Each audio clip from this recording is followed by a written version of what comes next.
Anyway, so David Hancock has been a biologist for well, in excess of 50 years. He's climbed trees. You can take a look at the books that we've got here by your feet there. Yeah. If we pull those over here, you've got Adventures with Eagles, and there's pictures in there of David climbing trees back when he was very young, and you know, here holding a bald eagle, and he's got a float plane. He's been a pilot. All of these things, but he was self-funded. This is where Hancock House Publishing came from, and he's done a lot of other things that. Well, he's published 600 books. He's published books. He's done lectures, obviously for money, but he doesn't know anything about going out and getting grants and funding and things like this. Well, okay, so 2005, when he phoned me up and he discovered this eagle nest that Doug Carrick had up on Hornby Island. He'd put a camera in a couple of years earlier, and Doug had been sitting and watching these eagles lay eggs, and he'd used his VHS VCR, and he'd made some tapes. Is there no privacy anymore? No, there's no privacy for eagles.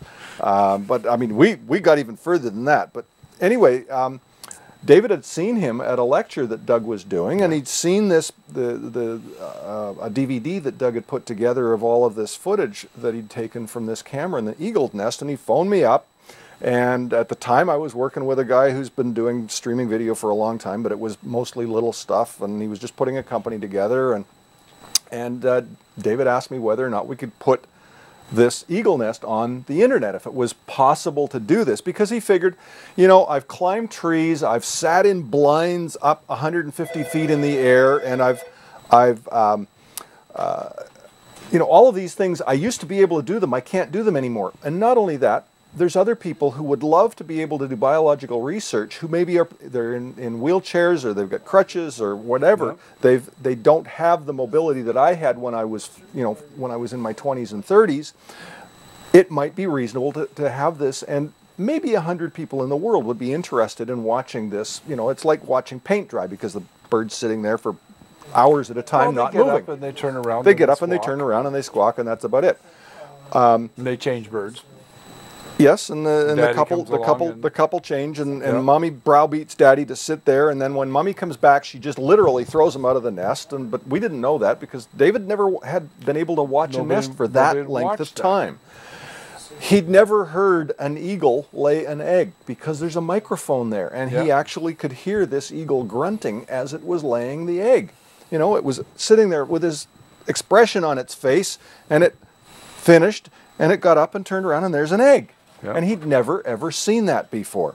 Well, it turns out there wasn't 100 people in the world that were interested in watching this. There was 40,000 an hour. Well, there was 40,000 continuously for 4 months at a time, and there was literally millions of people over the period of the gestation of these eggs, and that watched this, and it's literally become an industry. Since that time, there's dozens and dozens of eagle nests with cameras in them all over the world. They're not just eagle nests. We have them all different types of wildlife. We've got peregrine falcons and bears. The latest one, we just sent a couple of encoders up to a place up in Terrace, just outside of Terrace, where there's a Kermode bear den that lady's husband literally stumbled into, and darn near was standing on top of the bear while it was hibernating. And you know, these wildlife cameras, there are so many of them out there now that they're fragmented. Well, Hancock Wildlife Foundation was put together with the premise that we would be doing conservation, education, and research. Yep. Well, we've been educating the public about wildlife for the last 4.5, almost 5 years now, several eagle seasons. More than that, we've been developing technology. The technology has been developing around us. In fact, what we're using right now, Ustream Live, did not exist when we wanted to put these this eagle camera up.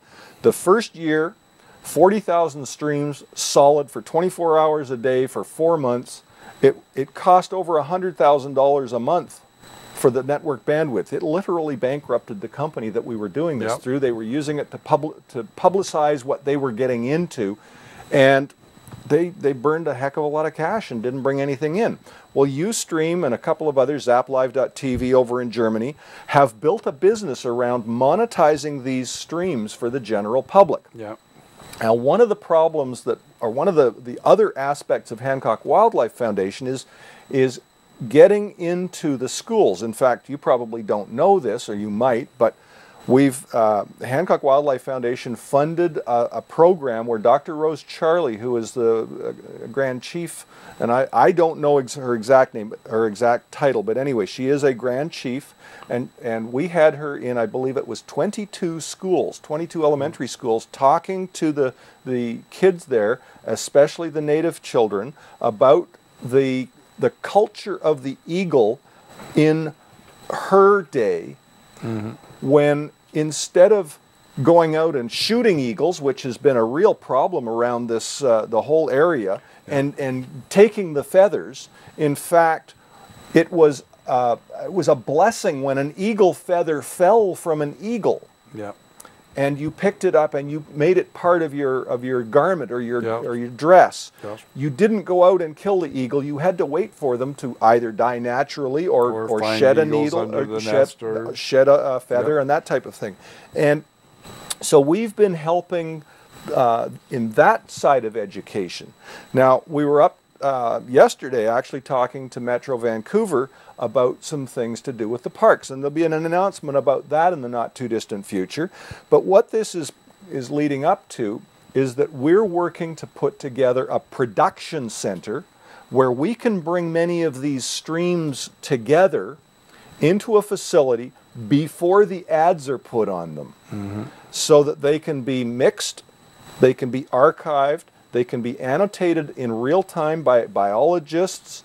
They can be put together as part of the education syllabus for K-12 and other education facilities, and bring these all together. Because when you put together a curriculum that requires, for instance, access to a live nest, we already know, because in fact the first year that we ran this, the hornbeam nest, the eggs they weren't viable. We had one that actually hatched or was pecked at, but it didn't really hatch properly.